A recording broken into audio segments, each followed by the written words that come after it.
la vacunación. Muy bien, ya tenemos nosotros en pantalla al doctor José Antonio Torres Iriarte. Doctor Torres Iriarte, muy buenas noches. Los saluda Mercedes Morocho, el programa La Distribo. Como siempre, un placer tenerlo acá. Muchas gracias, doctora. Es un gusto saludarla. Estamos a disposición para conversar unos minutos. El doctor Torres Iriarte es analista político y queremos preguntarle, doctor, la presentación del gabinete ante el Congreso es algo que nos tiene pues preocupados. Creo que ya los 32 millones de peruanos estamos preocupados por este asunto. ¿Y usted cree que le den el voto de confianza? ¿Cree que en todo caso no se lo den? ¿Que llegue a un segundo gabinete y al final cerrarse el Congreso? ¿Cree que se llegue a esos temas extremos? ¿O Bueno, se llegará hay a varios conversar? escenarios, ¿no? Claro, hay varios escenarios, como todos conocemos, la Constitución política exige que el gabinete o todo premier acompañado del Consejo de Ministros en pleno concurra al Congreso para hacer una exposición general de las políticas de gobierno, y este plazo vence dentro de los 30 días calendarios a la fecha de designación del gabinete. En todo caso, estamos hablando del 28 o 29 de agosto, y por otro lado, se está viendo la posibilidad de que la presentación del gabinete se dé en el plazo relativamente breve, o en todo caso se espere la última semana para este debate de carácter político, porque el debate que se va a dar en el Congreso va a ser un debate, una exposición de carácter general, pero un debate político. Y por lo que se ha visto, las bancadas están concurriendo a conversar con el presidente del Consejo de Ministros.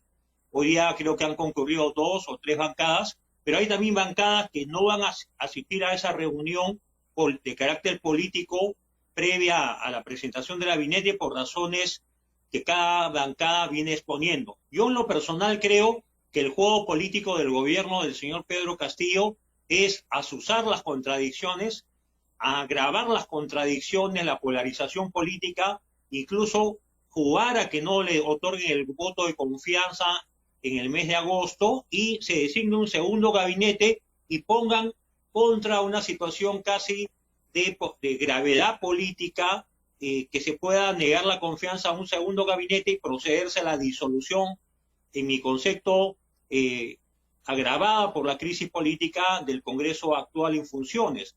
Por lo tanto, creo que el gobierno y el Ejecutivo tienen claro como propósito agudizar las contradicciones, ir a la disolución del Congreso y convocar a una asamblea constituyente, y el interín dictar decretos de urgencia para desde el Poder Ejecutivo tener la facultad de legislar en toda materia conforme manda la Constitución. Es decir, el tema de la Asamblea Constituyente es una posibilidad que estaría latente en cuánto tiempo. Yo creo que el gobierno tiene como objetivo político en el corto y mediano plazo ir sí o sí a una asamblea constituyente.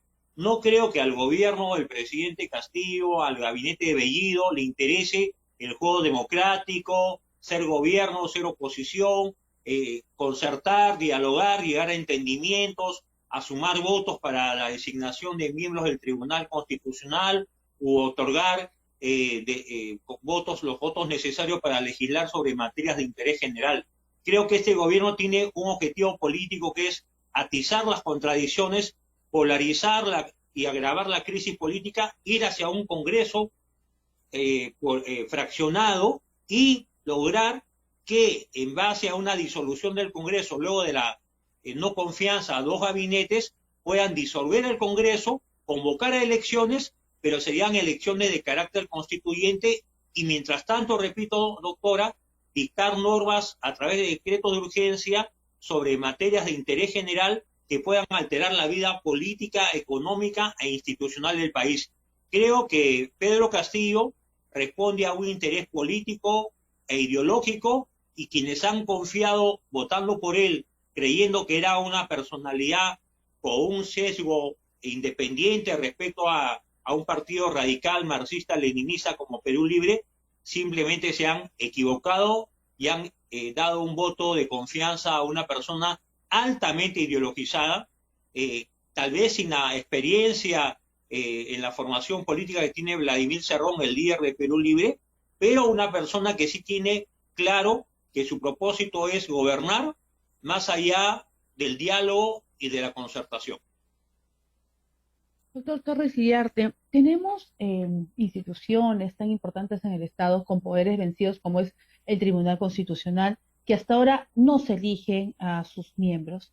Eh, y bueno, que hemos visto lo que ha pasado, ¿no? Y tenemos también un Jurado Nacional de Elecciones que no está debidamente integrado según el artículo 179, ya lo hemos conversado con usted, y que se van a llevar a cabo estas próximas elecciones en el Colegio de Abogados de Lima, este 25, del cual yo también participo como el número 1, pero Así ya se es, escuchan así es. esos temas que también quieren meterse en esa elección para que no se elija a ese tercer miembro, lo cual es lamentable. Entonces, ¿cuánto daño se realiza o cuánto daño se da a una institución como es el Jurado Nacional de Elecciones, como es el TC, cuando tiene unos mandatos vencidos y en el caso del Jurado Nacional de Elecciones cuando está incompleto? Bueno, el Tribunal Constitucional debió elegirse hace 2 años y no olvidemos que cuando se disuelve el Congreso el 30 de septiembre del 2019, el pretexto que invocó el señor presidente del Consejo de Ministros, Salvador del Solar, es hacer cuestión de confianza por el tema de la norma legal que proponía al Congreso como prioridad y urgencia para el debate, justo el día que se estaban eligiendo los magistrados del Tribunal Constitucional.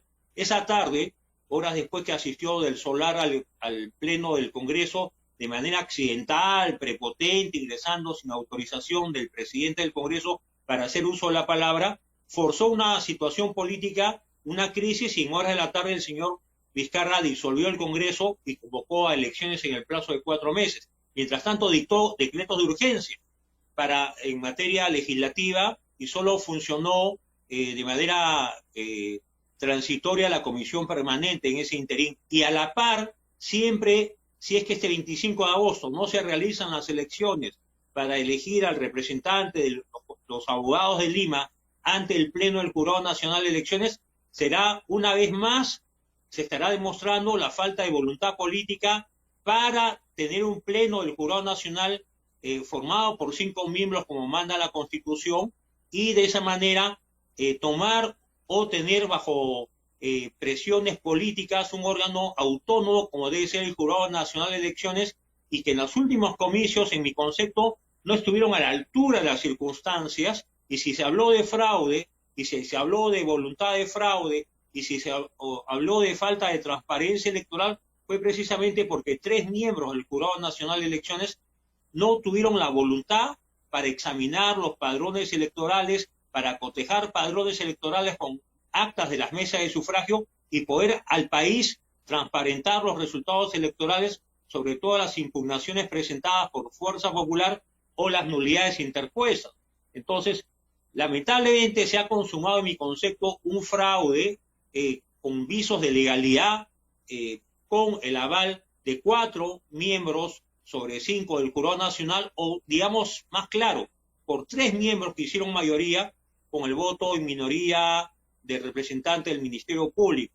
Y no olvidemos que un miembro del Pleno del Jurado Nacional, que también representaba al Ministerio Público, declinó o se apartó de su condición de magistrado porque encontró que no había voluntad de transparentar los resultados de la segunda vuelta electoral.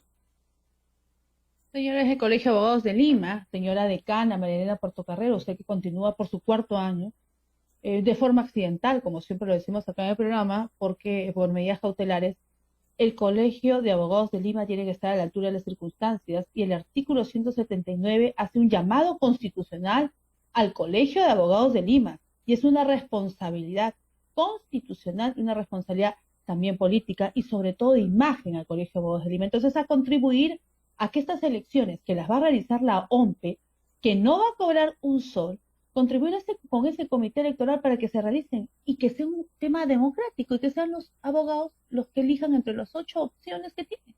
Tienen a 3 opciones que son mujeres, No, una de ellos no, soy yo, y tienen a 8, 5 claro. caballeros.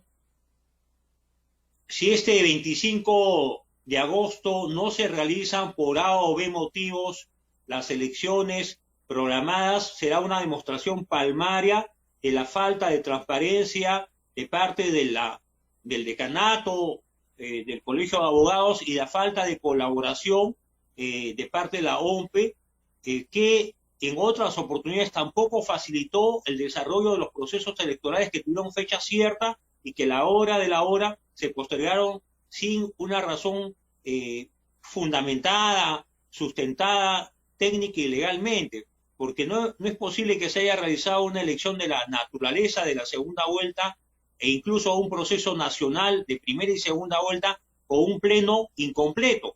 No recuerdo que en los últimos 40 años de vida democrática hayamos tenido un pleno formado solo por 4 miembros sobre 5 o un pleno incompleto. Esto es una demostración de la falta de institucionalidad en materia electoral. Lo propio está pasando en el Tribunal Constitucional. Cuando ya había voluntad de llegar a un acuerdo político de parte del Congreso, que ha terminado funciones hace pocas semanas, el Congreso de naturaleza complementaria electo en el 2020, también a través de una medida cautelar se evitó de que el Congreso, dentro de sus facultades constitucionales, elija a los magistrados del Tribunal Constitucional. Y yo no entiendo cómo respetables abogados, miembros del Tribunal Constitucional, puedan continuar en funciones sabiendo que su mandato está vencido. Debieron seguir la suerte que siguió el propio doctor Chanamé Orbe, que cuando cumplió su 5º año como miembro del Pleno del Jurado Nacional de Elecciones se apartó, ¿no? Se apartó del Pleno del Jurado Nacional de Elecciones. Lo propio han debido hacer los magistrados del Tribunal Constitucional hace 2 años. Y así obligar, en cierto modo, al Congreso a que elija de una vez. Así es. Claro, en este caso el doctor Chanamé dejó claro, en buena fe porque culminó su mandato y pensó que estábamos dentro de un Estado democrático también en el Colegio de Abogados de Lima y se iba a elegir de forma rápida. Y mire todo lo que está pasando. Y ha pasado, de buena fe, ¿no? Claro, él actuó de buena fe, por supuesto. El problema es que, claro, él pensó que se iba a elegir en forma rápida porque eso se hacía, él ha sido decano del Colegio de Abogados de Lima y tiene, pues, digamos, esa trayectoria de que los decanos van eligiendo y no ha habido problema. Pero ahora, ¿qué es lo que pasa, señora Portocarrero? Nosotros tenemos de una vez que elegir a un representante, al margen que yo postule o no postule. O sea, al margen de ese tema, es que simplemente es el respeto a la democracia, a la estabilidad y también a la presidenta de la Junta de Vigilancia. Es decir, ¿qué es lo que pasa? ¿Qué es lo que ocurre? Nosotros tenemos que respetar. Estamos en un país democrático. El país pide un tema democrático. Y el tema democrático es darle tranquilidad al pueblo peruano de saber que este pleno del Jurado Nacional de Elecciones tiene 5 miembros que cada uno va a dar un voto y el voto del equilibrio es del Colegio de Abogados de Lima. Y que debe ser un equilibrio independiente y no debe ser, y como le estoy diciendo ya, un voto que debe ser empeñado a la corrupción. Ojo, pestaña y ceja. Debe ser un voto independiente y no empeñado a la corrupción. Claro. Ha habido casos en los que en materia electoral, en momentos decisivos para el proceso eleccionario en primera vuelta, el señor Salas Arenas ejerció su condición de doble voto, votó doble en su condición de presidente, y con esa decisión cuyo voto doble le permitió excluir a varios partidos de la contienda en primera vuelta electoral, sentando un mal precedente, ¿no? Cuando se examine el proceso electoral de primera y segunda vuelta, estoy seguro que se podrá determinar los indicios de fraude electoral, no solamente en el cómputo a través de la OMPE, sino en las decisiones y en los votos que se han dado en el Pleno del Jurado Nacional de Elecciones. Nunca hay que olvidar que el Pleno del Jurado Nacional de Elecciones, con 3 votos a favor y 1 en contra, habilitó la postulación de Martín Vizcarra, a pesar de que no cumplía con el requisito esencial de haber renunciado a su condición de presidente con 6 meses de anticipación para poder postular a un cargo congresal. Sin embargo, el Jurado Nacional habilitó ese derecho indebidamente. La importancia de los 5 votos y que cada uno tenga una independencia, uno de la Corte Suprema, uno de los fiscales, uno del Colegio de Abogados de Lima. Por eso es la importancia. No es que se les ocurrió, o sea, tiene una finalidad. Doctor Torres Iriarte, como siempre, un placer tenerlo acá en el programa. Ya lo tendremos en una próxima oportunidad. Muchas gracias. Ha sido muy amable. Buenas noches. Muchas gracias. Muy buenas noches. Gracias.